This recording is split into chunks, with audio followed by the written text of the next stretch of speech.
Testing, 1, 2, 3. Here we go. Hello. Perfect. Wonderful. Good morning. Coffee down. Oh, if that's the wrong one. Damn it. It's It just doesn't. I can't get it to work anymore. Do you hear this? I hear the first word and then it cuts out. It's Don hasn't had enough coffee. Really? Yeah, seems likely. How are you? Pretty good. How are you? Good. Ready for the holiday break. The little Yeah. Thanksgiving thing we have going on. When does that happen? Most people take, Thursday this week. Tomorrow is Thanksgiving, and then most people don't work Friday too. Mm-hmm. The Black Friday. Okay, is that what that's about? Yeah. Thanks for Black Friday, America. I was going to ask you, is that like a sale thing everywhere now? Does it? It is now. Yeah. I feel like it's newish, right? Like, I feel like I don't remember Black Friday past a few years ago, but Well, here anyway. as long as I can remember here, it's been a thing, unfortunately. It's been a shopping. Oh, really? Retailers love it. It's gone from being a day to like most of that week to now there's Cyber Monday to basically a month ahead of time. You can start shopping the deals that might come out for Black Friday. The deals, Justin. We're going to get those deals. Yeah, I was considering just turning the website off on Friday in protest. Have you ever shopped B&H Photo? It's a photo company in New York. A little bit. They are, Yep. I believe, Jewish faith, and they electively turn off their website sales many times a year for religious reasons. So they'll just like, we will not take orders while, probably gonna get this wrong, like Rosh Hashanah is going on or something like that. Pretty rare in today's age, but they've always done it. People love them. That's cool. Yeah, no, I like that. I've heard of a few different strategies which I like. Like one, I think Allbirds did something one year where they put their prices up for Black Friday, and then the excess funds went to good, some good cause. I like that. Yeah, we tend to either ignore it or subtly protest it in some way. So I imagine we'll be following suit. Yeah, what do you do? Oh, I've had more or less disdain for the idea over the years. Probably will buy something personally that is on sale that maybe I've been looking for, or I don't even know. Yeah. But as a business, I've always had a lot of stupid. I don't want to do a sale right now. Like I was talking to Ricky about that this morning because I was working on it when he came in. It's always in our weird little sales of Knack products. It's always generated revenue, like more than it would otherwise. And it even in the mess of how much gets sent out, like email wise and marketing wise, enough people still catch it that it's one of the better sales, like revenue periods of the year for us. That I just keep doing it because it's like, I think people look forward to it now. The people that are our annual customers of like calendars, that they look forward to, they wait for that. I think they know it's coming and purchase it. And so anyway, I was contemplating, since this is the first year we've really had something to sell for the CNC business, we'll probably try and do something for that too. I think just because of the same reasons. It's like it generates revenue, but it works for this once or twice a year thing. Yeah. Hard to argue with that logic. Yeah.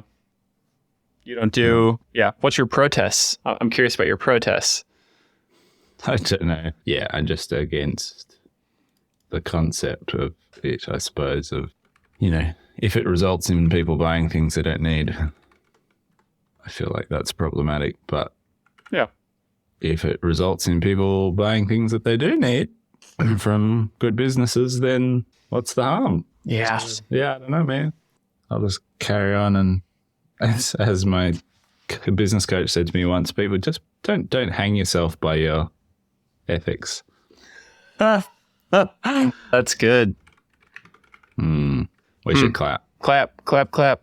3, 2, 1. Ah, do you know what So. Next time, I was thinking about this. We need to clap with more Gusto. or more emphasis, more gusto. Like jazz hands afterwards. What is going on over there? We sold some pedestals, ATC pedestals, nothing crazy. I think your analysis of that there probably is some decision paralysis happening, even if it looks simple to me. I think I've thought about it a lot. There's a lot of choice still. And I think it's somewhat inevitable. And I've tried to think ways out of that as much as possible. But I think it just amounts to like, there's not 2 options. There's not 4 options.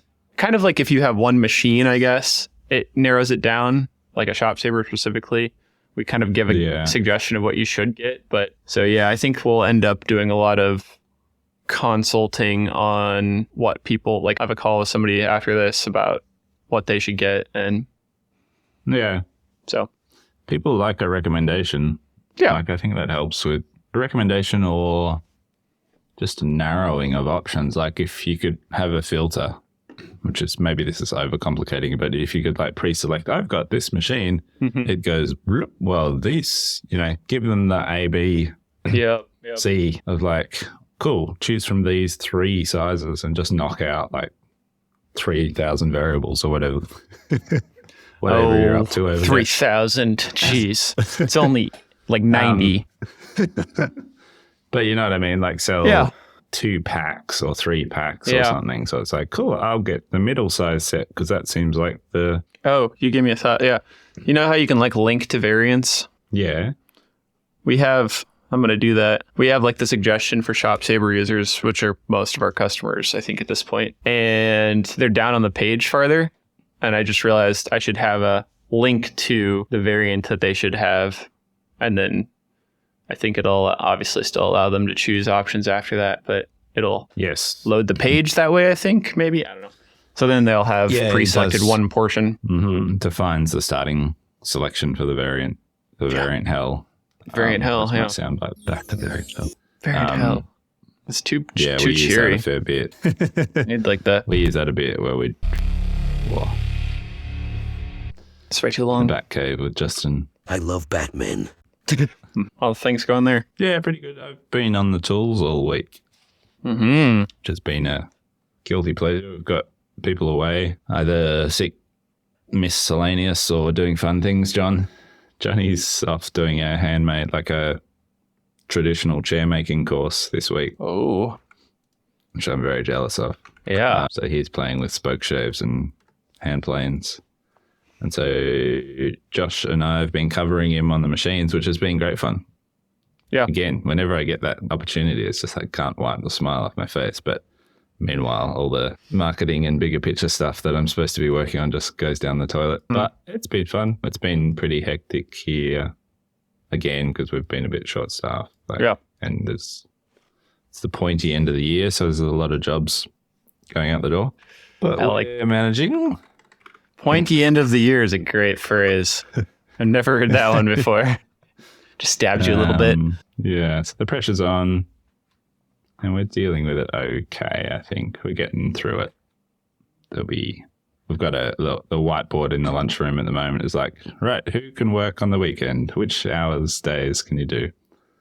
So we're pulling in all resources to get it done. Yeah. Which, classically when we do that, other things fall apart, like quoting drops off and, and then we don't have any work in January. So we're just trying really hard to hustle, but also maintain our discipline and ensure that quotes go out and keep selling. So, but yeah, sales are looking really healthy for the month. Kind of November's, we're clawing our way back up with November after a couple of slow months. It's good. Good times. Did you get your pencil sharpener, broke some tools, It's all good. Did you get your mustache on? My mustache. On the pencil sharpener. I did. And I think it might have been the result. It might have possibly broken a tool. Oh. I reckon. I put a couple of bits of brush strip on the top tools of the pencil sharpener yesterday after mocking it up in cardboard, as that video I sent you. Mm-hmm. The pencil sharpener hasn't featured on the social media for a while because it just looks like this hot glue, like cardboard contraption. Yep. Anyway, I put some brush strip on it yesterday and I broke a tool a couple of hours later. First, like, catastrophic tool failure. Wow.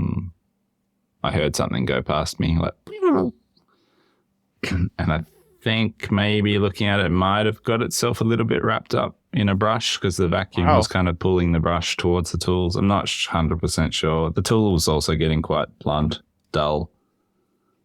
So maybe the tool pressure was just too much for it. And also my other theory is that because whenever we crash it, which is not super regularly, but when it does get crashed, we used to beat it with a hammer, as I've described, back into true. But we've got this new technique now, which we've been doing where we just like use the jog the axes to flex the tool and slowly bring it back into true to like bend the spindle back into form. So you like jog it up against the chuck and like you go to incremental jog mode and you go dit, dit, dit, check it, dit, dit, dit, check it. Yeah. That's kind of more a gentle, low impact way to correct it. But I think because we're putting all that pressure through the tool, maybe we've been, I don't know, stressing it. I've pushed a part out of a fixture doing exactly that on accident on the mill. Oh, really? Not great. I get like my mind goes a little bit backwards, like trying to use the jog pendant thing. Sometimes I know I need to go a certain way. I'll look at it and I'll go that way. And then the table moves the opposite way that I think it's going to go. So I've jogged some parts on accident. Didn't break tools somehow. I don't know. Probably put it out of alignment though, like you're saying. Tool itself. How is the mill going? Haven't had a lot of work on it since I've been spending so much time on basically marketing. And then the catch up of all the other stuff. My email was a mess after that, doing some quotes. Cam for jobs we need to finish. Did I ever describe, I was just thinking as you were talking about the run out situation or like tools out of alignment. I think through a series of things. Remember when I was having issues with the thread billing not being set in the right spot? Yeah, I don't exactly know what that cause was particularly, but I was like messaging with like Rob Lockwood and I stumped him for a while, which I felt good about because he's pretty unstumpable. And it came down to being made better by, I was using like a 100 mil extension like tool holder with the thread mill at the end of that. And there's a chance that we actually need to tram the spindle for the first time on that shop saver. So I have one of those tools coming to tram it. And it seems that, which doesn't make a lot of sense still, but that by shortening that all up as tight as I could, it went back to being almost concentric, like a perfect center, which doesn't make any sense. You think it'd be out all over the place, but it was more out in X. But I don't understand why it's shifting one way versus the other. I guess if it's tilted that way, then it would cut deeper on one and lighter on the other. But shortening it all up, now I made basically concentric threads. That makes me very uncomfortable. Yeah, right. The funny thing is it works. The thread worked fine. Right. In the piece, and the client tried it and loved it. So I had done all that R&D on like plywood parts basically, and then did one aluminum part and then did the real part with the short tool holder. I actually thought I was going to run out of travel is why I put the long tool holder in the first place. Mm-hmm. So tell me, when you threaded the aluminium, did you is it multi-pass in terms of stepping out into the thread? Most of it was 2 passes, and I did a whole variation of like lighter first pass, lighter second pass, lighter first, and like when I was testing it all, I mean, it makes sense, I guess, in some regard. It still feels odd that it was off in just that one direction. Yeah. And here's the crazy thing. I put an indicator on it before all of this when it was in the original tool holder, and the run out was like nothing. For that machine, it was like spot on. It wasn't crazy wobbly or all over the place on the shaft of the tool, on the tool holder. I don't know what the heck's going on. run out wouldn't result in that lack of concentricity. It would just give you a concentricity. Thank you. No, it would just give you like an oversized feature. Like whenever I get run out threading, it's just like everything gets too big. That's like, true. Female thread, it's just like, that's true. Everything gets too big. Yeah. But tram is interesting. Tram, maybe, I can't quite wrap my head around that, but I wonder whether that's a bit frightening if your tram's off that far. The design of the Shop Saber's tram scenario, or like how it's mounted, I've read enough of other people saying that's not great. It doesn't seem to tighten down as much as it should. Or it's hard to tighten it down or adjust it. So you have to kind of like loosen it all up and then move it around and then hope it's tight when you bring it back. So I haven't done that yet. Somehow we've never had to. But anyway. I think you'd see it in your spoil board when you're surfacing. We just saw it recently. First time ever. Oh, really? Yep. So that all started to like, as I was like, oh, this isn't working, longer tool holder. It's not making sense. Maybe it's the tram. And I like did a sweep with an indicator in like I bought a certain one for that, and it really wasn't that far off. It's like tenths. So maybe I just don't know what I'm doing. It's likely. Cheers. So we won an award last week. Ooh, I saw that. Tell me about it. A couple. Well, we went to the casino as promised. Thank you for the Casino Royale sound clip in the edit, and as expected, I was quite disgusted crossing the threshold into this building. But no, once we're in there and had been fed a lot of wine, and we had a good night. It's good fun. Aaron, Sarah, and I were all there. A couple of other people we knew at the table, and we had a good night. It was fun. So yes, Sarah won best team member, employee of the year. Nice. In the cohort, which she was a bit mortified about having to go up on stage. And Like Butter won Business of the Year in our category. So that was a nice thing to have happened. Very nice. That's cool, man. Was it like a thing that cool. Who voted, or like was it the company you were working with? Yeah, it was determined based on our sort of financial performance, which I was surprised about.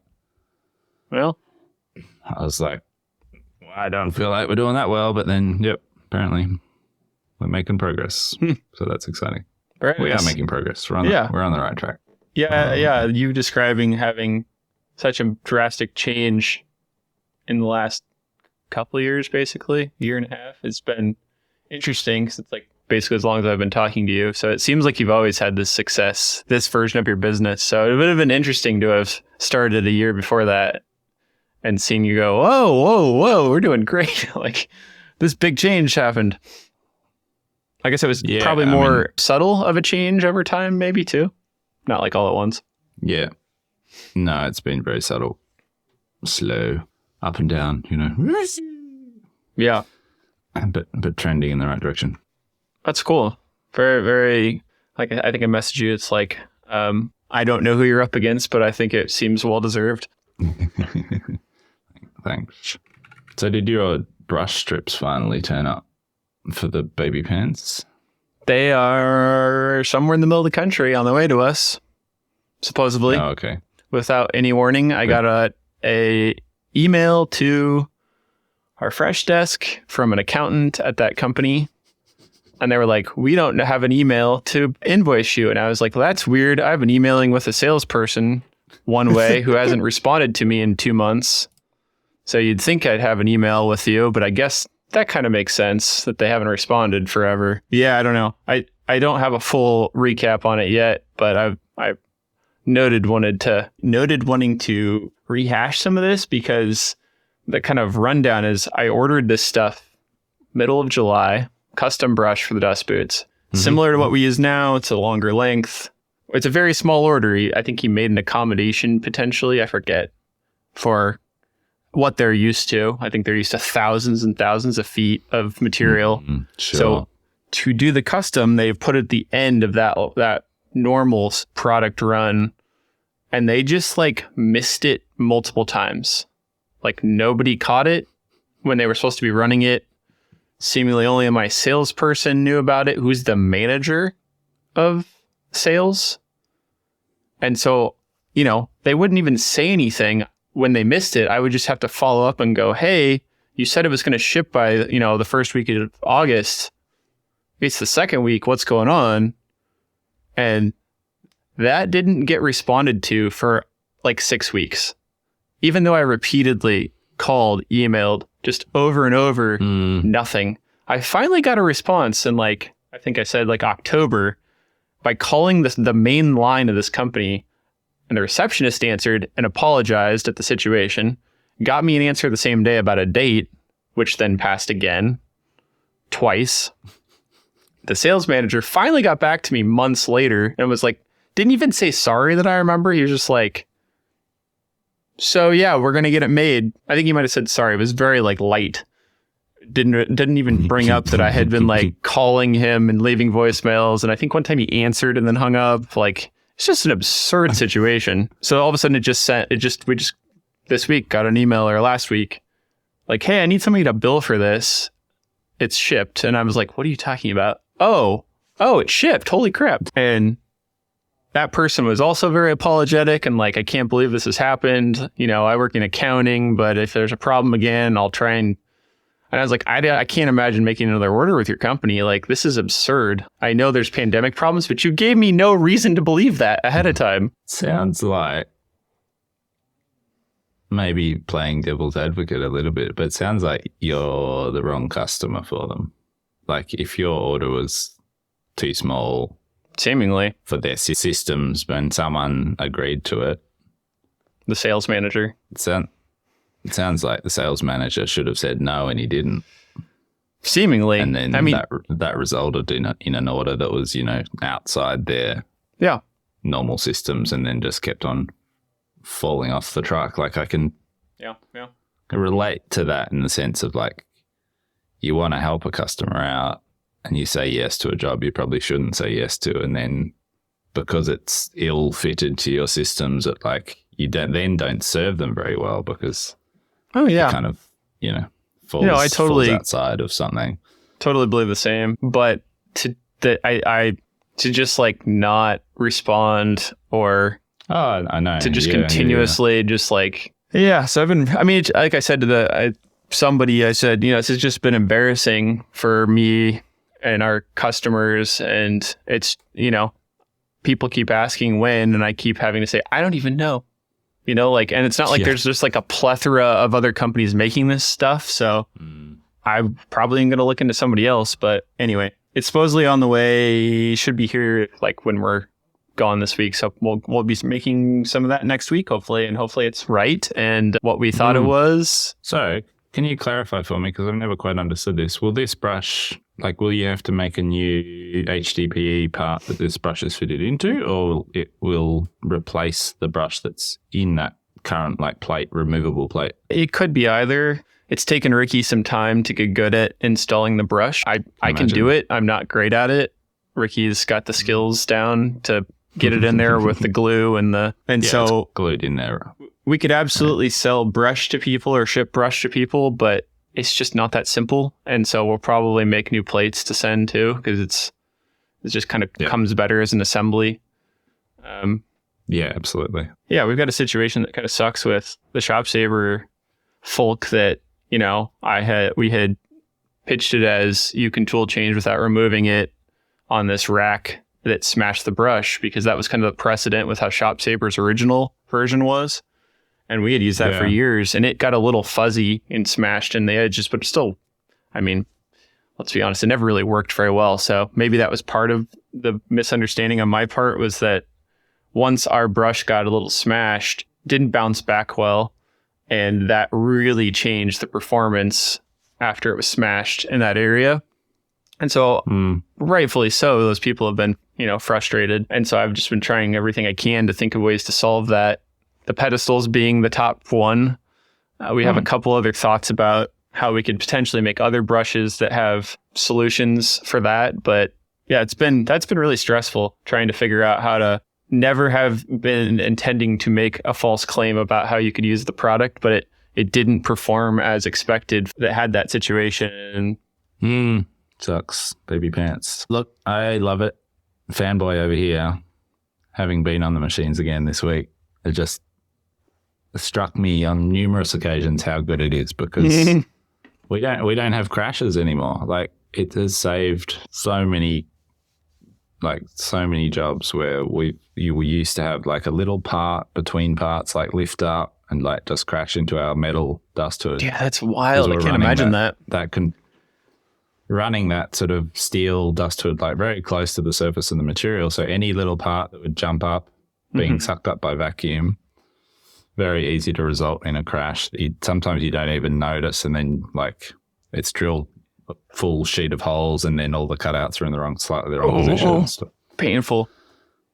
So yeah, like having that brush design baby pants just saves that because everything just passes through it happily, and it's not picking up all those little bits. So your rotary tool changer machines are like the best candidate for this thing, especially because they have the small starting orifice, small port. Yeah. It is.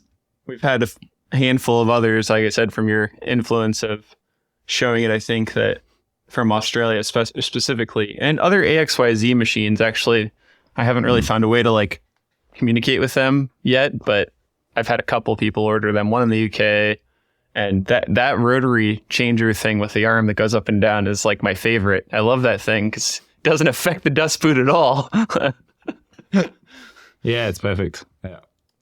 We do have a spacer that we're finishing up, hopefully to be on sale probably early December, that will be able to be add another 12 mil, basically, half an inch. And then we'll probably have other thicknesses too. Videos. Yeah, nice. Works pretty well. It was kind of a mute point for so many of our Shop Saver customers, unless you wanted to take it off yourself, because it would have crashed because they hit the stupid bar rack that messes up all the brushes. So, but we've had a few customers that have made their own too, which is kind of cool, like hacked their own. That's an interesting topic. I'd be curious your thoughts.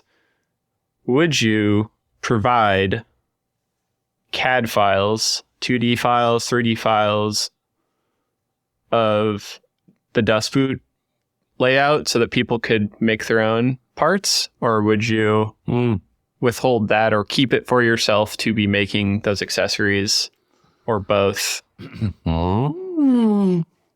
This is a thing I've not been able to rationalize too clearly yet. Look, I don't think it's a big deal. Anyone who wants to will be able to measure it and work it out to make accessories. I don't know. I don't see any harm in supplying that. Just that base pattern with the pins so that you can do stuff. But yeah, don't know. There's that, and then I was thinking it's common with more work holding for like mills and, non-routers, I suppose, that you can get solid step files of like a vise so that you can put it in your work holding of your modeling. Yeah. And so I've thought about like, is that something that we should potentially provide or just like considered for like the pedestals? Like, is that a thing? I mean, it's not going to affect CAM really, but for machine design, like if you're making a custom machine, like, is that something that should be like a simplified version? Could be cool. Yeah. I can see that system working really nicely for custom machine design. Like if you're building a router from scratch and specifying that tool change. Yeah. Absolutely. I'd love that to be the case, because what's cool is we can parametrically like scale all those parts, different uses. Yeah. Yeah, that'd be cool. Yeah, little PDX branded step files, drop them in. Great. Why not? They're all just blue. Got someone coming in for an interview this morning. Oh. Looking to hire. Mm-hmm. What can you say? Not much. It's for That's it. Production operator role, as we call it, which is just like, workshop everything. Maker. Yep. Workshop assistant. Yeah.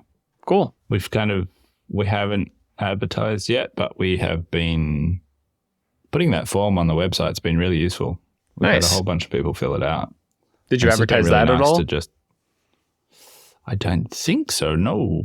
Well, we put it in one of the show notes. I don't know if you got any clicks from that. Yeah.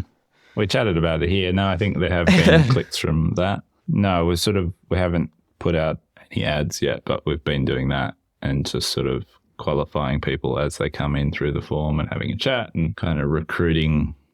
It kind of means our recruiting process is all the time and just like it's always going on in the background, which is good. I feel good about that. That'll be interesting. Hopefully try and get some extra hands on the floor because we really need it at the moment. Yeah. So that came through that form. It wasn't like a personal referral or like you said, people show up and you're just like, hey, you should work here. No, through the form. Yeah. Nice. Cool. Very nice. On that note, not going to remember his name. I was listening to With Intolerance. You listen to that podcast at all? Dylan. Occasionally, yeah. Dylan. I kind of spot in and out on different episodes too. I was talking to the guy that works at Hadrian. Jesse, I want to say. Jesse Gold, something. Jamie Underwood, you nincompoop. He has a really interesting background. He worked as on the team that started up Tesla, I guess, and now works at this startup-y type company. I don't really fully understand, called Hadrian, but he has a lot of good experience and seems to be quite the team builder of manufacturing people and just had a lot of, I'll put that in here. It was a good listen. He is I think it's very on the same thought process of you and I about hiring people. And he was talking about how he's hired like line cooks intentionally to be machinists because of mindset and like thought process, and that's the way he sees growing the industry and not like through a traditional process of going to a school that's specific to machining because there's just so few of those people, I guess, or I guess I don't have a good reasoning for that. There's not enough of them, or he likes the process of finding somebody by like temperament and personality a different way. And one of the things he said that really struck me, I think Dylan asked him, what do you look for, when you're hiring or during an interview with somebody? And he said that one of his favorite questions to ask is, so what was something you fucked up and like, how did it affect other people? And he's like, and what's really effective is when you use the F word in an interview, it immediately like brings the level of seriousness and like formality, especially on the candidate side, down. And he says that in particular, I thought about this like 5 times afterwards. It's so brilliant that people that can answer that question honestly and give you examples of like, how did it affect other people and how did you resolve that problem? That if they can answer it well, they have a good level of like emotional maturity and self-awareness. And not to say that they don't otherwise, but it's just a really good marker if like they can describe that well. I just love that phrase of awesome. Love it. Yeah. Yeah. I'll add that to our standard interview question list. Yeah. Just smart. Yeah. Super smart guy. I enjoyed that interview a lot. Yeah, yes, please. Link us up. I did listen to one of his episodes just this week, actually, his book club episode. Oh, yeah. I have that one to listen to. Mm-hmm. I need a book to read, too. But I think the first one was like 12 chapters to listen to. And I was like, oh, no. Time to read 12 chapters. I think Dylan actually once in a while listens to this show, which is nice. No, thank you, Dylan. Do you ever journal? I did a thing for a few years where I would basically journal. Yeah. It was like a mindfulness attempt where I would always, I still do it to this day. I'll get into work and I just like immediately like, I got to do all the stuff. And my intent was like to like stop and think about what I wanted to do. And I mean, it's a little like mushy, but like to be aware of other people and like what I'm thankful for. And it was actually really good. I just have gotten back into the habit of like, just race to get stuff done. What's your journaling experience? Minimal, but I'm trying to get better at it because I think I would find it very valuable. Yeah. I did it a bit in my youth. I used to keep a visual diary, which was kind of a combination of journaling and sketching Yeah. on me at all times in my 20s, but I've definitely fallen out of that habit. And yeah, there's been a few things lately which have made me think that I would really benefit from it. Same as you, like getting into the shop and just be like, right, what's hot? What's next? Like rushing into the day with no planning. And yeah, I've never been a good planner. I'm always just shiny object syndrome of like, what next? So I think it would help me build awareness around what I'm doing. And yeah, and as you say, like greater awareness of my engagements with people too, because I think I have this thing going on where I'm so conflict adverse and always have been. And I also have a really terrible memory for anything relating to like emotional, like I can't remember how I felt about situations in the past, which Laura finds hilarious. She has to remind me like what my reaction was to a situation or a person like a year ago. Oh, that's right. You were happy when our children were born, remember? So I came up with this theory as part of like one of the coaching sessions earlier this week. A theory came out of that of like, oh, maybe I'm like deliberately at some level unconsciously forgetting about those experiences as a way of like protecting myself against anything that could look or feel like conflict. So I thought, yeah, journaling daily would be a great tool to sort of help combat that sort of emotional amnesia. Damn it, so, Jim, yeah, you're trying to build a habit. You're going to push me into another one of your habits that I need to be doing.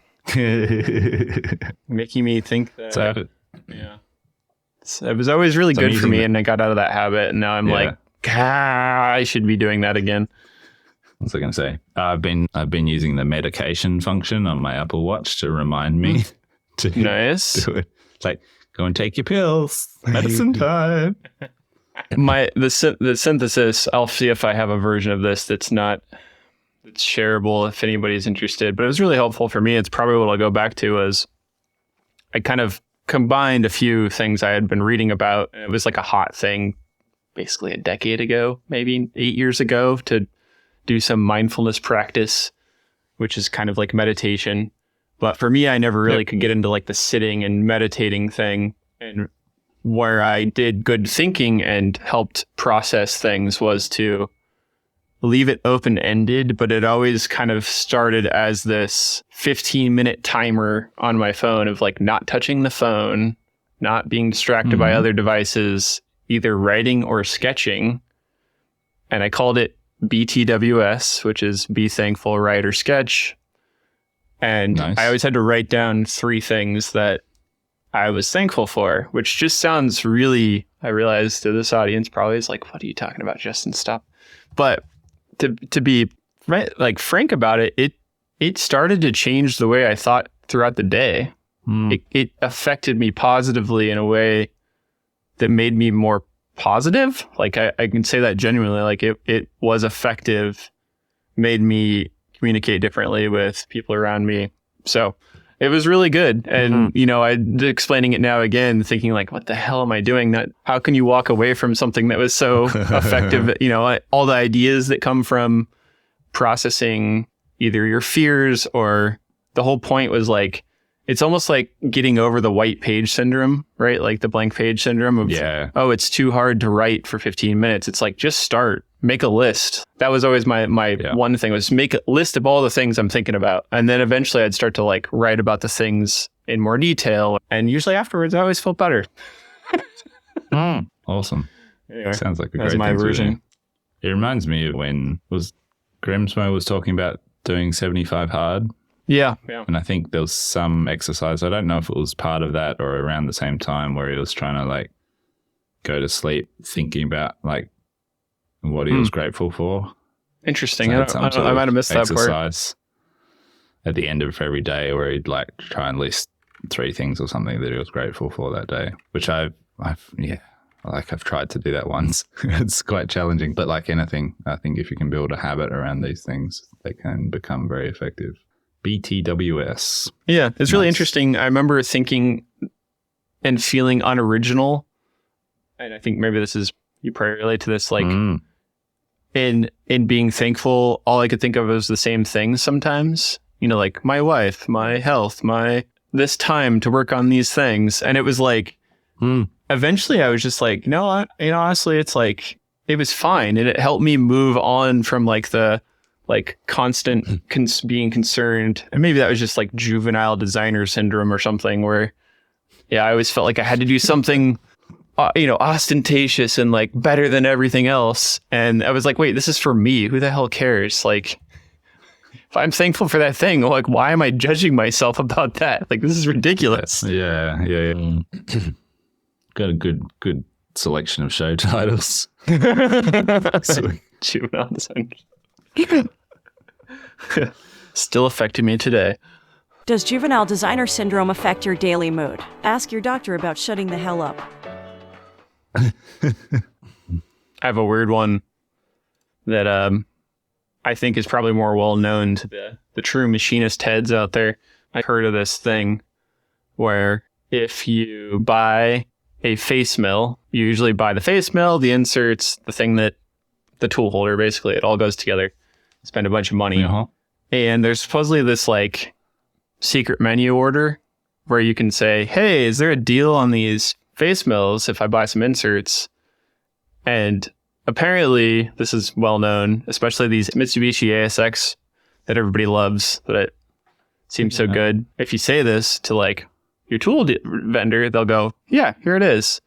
And you can basically buy 20 inserts for like $18 a piece and get the face mill body for free, which is like $400. Cool. They just give it to you. So it's like, feels like buying printers and like you get a deal on the printer, but the ink is like a mortgage payment. So I thought it was pretty cool. I kind of got that through some friends that some people didn't know these deals. And so I bought a ASX face mill for the mill because I've been needing to face these parts of the pedestals and my travel runs out. So I need a different face mill that fits that area that's a little bit smaller and fits those parts. And so it was cool. $376 instead of $776 for the same thing if you just bought them separately.